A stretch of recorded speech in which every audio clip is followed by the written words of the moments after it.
Vous savez, il y a deux prophéties dans le livre de l'Apocalypse qui évoquent les rois de l'Orient à la fin des temps. On parle d'une immense armée qui avance vers le Moyen-Orient, qui traversera l'Euphrate. Par le passé, il y a eu de nombreuses explications avancées quant à la raison de leur venue. Mais aujourd'hui, en rapport avec l'actualité mondiale, une perspective nous montre que euh, les textes de Apocalypse chapitre 9 nous disent que l'Euphrate sera asséché pour que les armées puissent passer. L'Euphrate a toujours été une barrière pour empêcher les gens de passer d'un à l'autre, mais lorsque ce sera asséché, bien, c'est là que le jugement pourra, comme les Écritures disent, arriver. Alors, ça pourrait expliquer pourquoi que les pays de cet endroit viendraient attaquer Israël. On voit que aujourd'hui, on pourrait voir qu'avec les événements qui se passent, ça pourrait nous éclairer sur un mouvement qui pourrait être motivé par un besoin stratégique en ressources énergétiques, notamment en pétrole et en gaz. Actuellement, les médias rapportent que plusieurs pays asiatiques sont confrontés à une crise énergétique qui s'aggrave en raison de la fermeture du détroit d'Ormuz, un passage crucial par lequel transitent habituellement jusqu'à 80% de leur approvisionnement en pétrole. Mercredi, les Philippines, qui importent environ 98% de leur pétrole du Golfe, sont devenus le premier pays à déclarer l'état d'urgence énergétique. Depuis le début de la guerre, le 28 février, les prix des carburants ont plus que doublé là-bas. Au Vietnam, les prix de l'essence ont augmenté de 30 à 40%. Le Japon, qui dépend du Moyen-Orient pour environ 95% de son pétrole, a commencé à puiser dans ses réserves stratégiques. En Thaïlande, des informations font état d'achats de panique. Taïwan, la Corée du Sud et la Chine subissent des conséquences. Et le Pakistan et le Sri Lanka ont instauré des mesures de rationnement de carburant. Dès lors, une question se pose.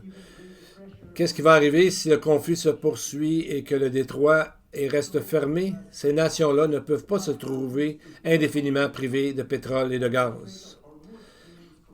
Mais nous devons aussi faire preuve de prudence et de discernement. Nous ne sommes pas encore au moment où les prophéties du livre de l'Apocalypse s'accomplissent pleinement.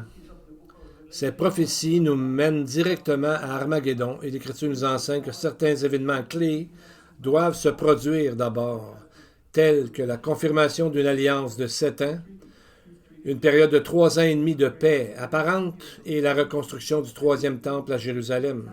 Mais ce dont nous sommes témoins aujourd'hui pourrait être un signe avant-coureur ou un aperçu de ce qui nous attend. Jamais, au cours des 2 derniers millénaires, la situation mondiale ne s'est autant alignée sur les conditions décrites dans le livre de l'Apocalypse. Le monde, semble-t-il, se rapproche inexorablement de cette convergence finale.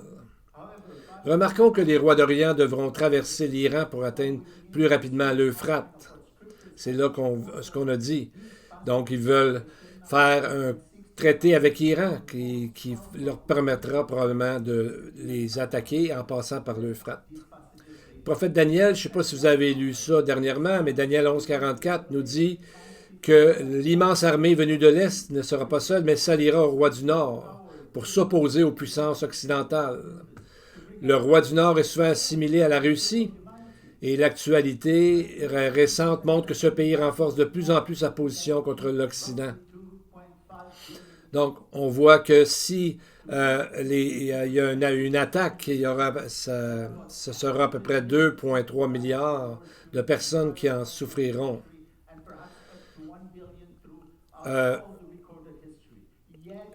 On voit que l'Apocalypse nous parle qu'une période de 3 ans et demi, où est-ce que c'est quelque chose qui arrivera de façon... Une guerre qui dépassera tout ce que nous avons connu jusqu'à maintenant. Le prophète Daniel, qui a eu une révélation, dit que le roi du Nord viendra attaquer. Il viendra attaquer l'Antichrist. Le roi du Nord est souvent, est souvent dit que c'est la Russie. Et la semaine dernière, le président Poutine a dit qu'ils étaient pour aider l'Iran à passer à travers cette période difficile. Et il a dit qu'il aiderait l'Iran à travers la guerre pour justement le détroit de Norouz, le détroit d'Ormuz, pardon. On voit que la parole dit dans Ézéchiel 38-39 qu'ils iront attaquer Israël et qu'ils s'empareront du butin. Ézéchiel 38-12. La réponse pourrait très bien être la même motivation qu'on a dit tantôt, l'énergie, notamment le pétrole et le gaz. Donc, c'est ce qui va déclencher la seconde venue, le retour de Jésus-Christ. Donc, les Écritures nous montrent que l'histoire s'en va vers un rendez-vous divin où Dieu lui-même va intervenir dans l'histoire humaine.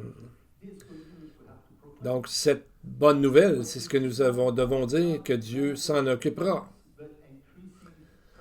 Donc, il y a de plus en plus de pression sur le monde à ce sujet de ce qui se passe présentement, tous les événements qui se passent dans le monde, justement qui amèneront à la guerre d'Armageddon.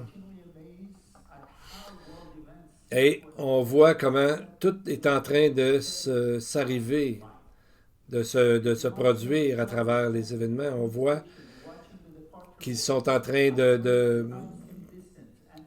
présentement, on voit que ça a l'air un peu loin, mais ça peut se déclencher très vite, ces choses-là. C'est comme quand on voit un train, il est loin encore, mais ça arrive quand même assez vite, on le voit s'approcher, et quand il est près de nous, on le voit de plus en plus. Mais le calendrier biblique, le calendrier de Dieu ne change pas, malgré que les événements, eux autres, changent de façon très rapidement. Et aujourd'hui, nous allons voir un passage crucial dans le livre de l'Apocalypse qui amènera la seconde venue de Christ. On voit qu'à ce moment-là, le pouvoir, l'Antichrist et le faux prophète seront ensemble pour amener un malheur sur le monde. Mais nous verrons une fois de plus que leur pouvoir est limité. Malgré tout ce qu'ils feront, tous deux seront contenus par Dieu et finalement vaincus par le Roi des rois, nul autre que notre Seigneur et Sauveur Yeshua.